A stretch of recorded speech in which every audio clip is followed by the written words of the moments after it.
Hello everyone, मैं हूं आकाश और एक साल से मैं अपाचे आर 310 चला रहा हूं। एक साल में करीबन मैंने इसको चला लिया है 13,500 किलोमीटर। और आज मैं करने जा रहा हूं इसका रिव्यू 10,000 के बाद कि 10,000 के बाद मुझे क्या दिक्कत है, क्या चीज़ें अच्छी लगी, सर्विस कॉस्ट क्या रहा और जो भी चीज़ें सारी बताऊंगा। तो सबसे पहले बात करते हैं इसके लुक्स की और उसके रोड प्रेजेंस की। रोड प्रेजेंस तो इसका बहुत ख़तरनाक। कोई भी बंदा देखता है जो बाइकिंग में नहीं है, उसको नहीं पता कौन सी बाइक है ये। अलग ही लुक है इसका, बल्कि दिखती है सामने से। और 300 सेगमेंट में तो इससे अच्छी दिखने वाली मेरे पॉइंट ऑफ व्यू से कोई बाइक नहीं है। तो एक साल में मैंने करवाई इसकी 3 सर्विस।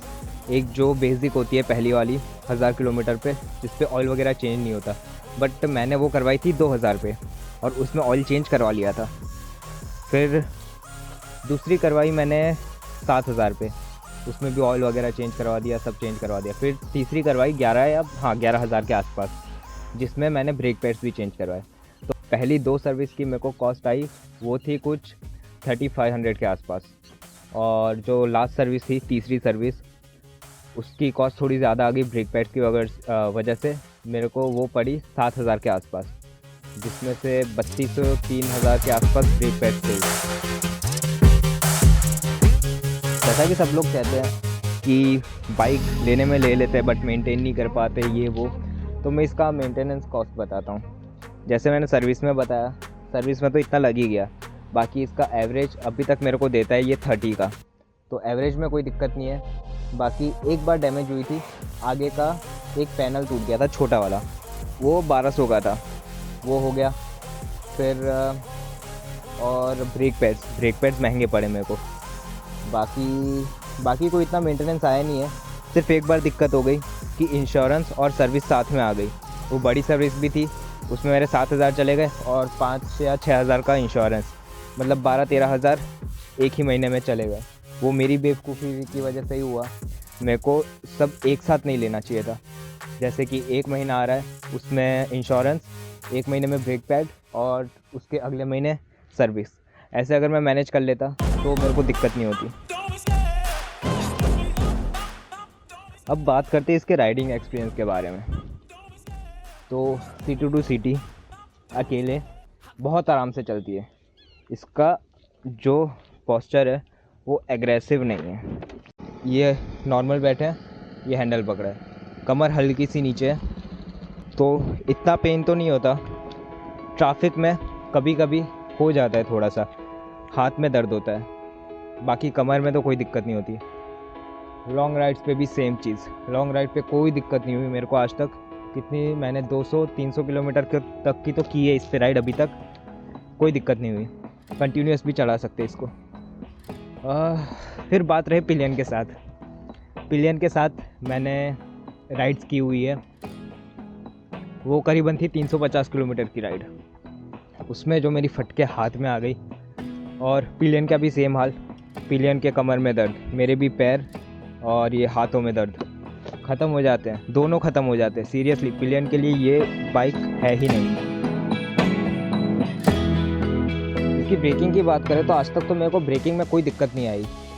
मतलब ऐसा नहीं हुआ कि लगा हो कि ब्रेकिंग थोड़ी और पावरफुल होती तो अच्छी होती, या फिर कुछ भी।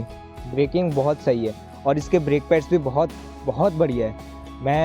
मैंने चेंज करवाए थे 11 या 12 हज़ार किलोमीटर पे, और उसमें और कैपेसिटी थी चलने की, बट मैं सोचा कि छोड़ो, रिस्क नहीं लेना है। क्योंकि अगर ब्रेक पैड ख़त्म हो गए और ब्रेकिंग करते रहे तो डिस्क ख़त्म हो जाएगी, तो और खर्चा आएगा। इससे अच्छा पहले ही करवा लिया। लोग बहुत बोलते हैं कि स्पोर्ट्स बाइक में हीटिंग इशू बहुत होते हैं। ऑब्वियसली होंगे, क्योंकि बड़ा इंजन है, इनको खुले रोड्स चाहिए। ट्रैफिक में जाओगे तो दिक्कत तो देगा ही है। मेरे को हीटिंग इशू आते हैं ट्रैफिक में, बट बाकी बाइक से बहुत कम है।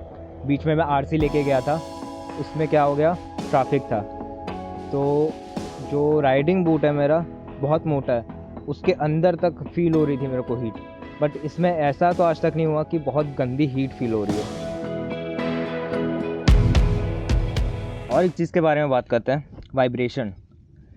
अब वाइब्रेशंस तो तुम कोई छोटी सी की बाइक ले लो, 125 150 उसमें भी होंगे, और इसमें भी है वाइब्रेशन, बट बहुत छोटे छोटे हैं। छोटे छोटे इन द सेंस जो क्लासिक बाइक में होते हैं वैसे नहीं है,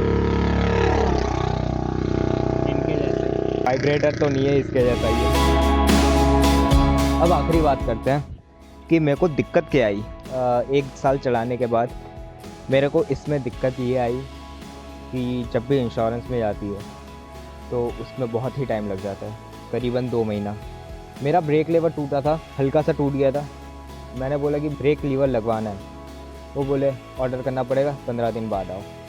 अब इतनी सिंपल सी चीज़, अज्यूम करो मेरा थोड़ा सा टूटा था, इतना पार्ट टूटा था ब्रेक लीवर का, अगर वो पूरा टूट जाता बाइक चलाने की हालत में नहीं रहता, आफ्टर मार्केट डलवाना पड़ता। ऑब्वियसली आफ्टर मार्केट में भी इसके लिए बहुत कम एक्सेसरीज़ है। एक बार मैंने अपनी बाइक इंश्योरेंस में दी थी, इन्होंने 2 महीने लगवा दिए। 2 महीने बाद मैंने कॉल किया कि मेरे को बाइक चाहिए, कितना टाइम लगा है आप बता दो मेरे को। तो बोले हो गया। फिर कुछ टाइम बाद मेरे को बोले कि बाइक आपकी कंप्लीट हो गई है, बट जो ये इंश्योरेंस का कोई प्रोसेस था वो बाकी है। मैं बोला ठीक है। फिर मैंने TVS के इंस्टाग्राम पेज पे वहाँ कंप्लेन की, फिर कस्टमर केयर में कंप्लेन की, फिर जाके उनको कॉल आया होगा शायद ऊपर से, तो उसी दिन उन्होंने बाइक दे दी मेरे को कि आपकी बाइक हो गई है, ले जाओ। उससे पहले मांग रहा था तब क्या हो गया।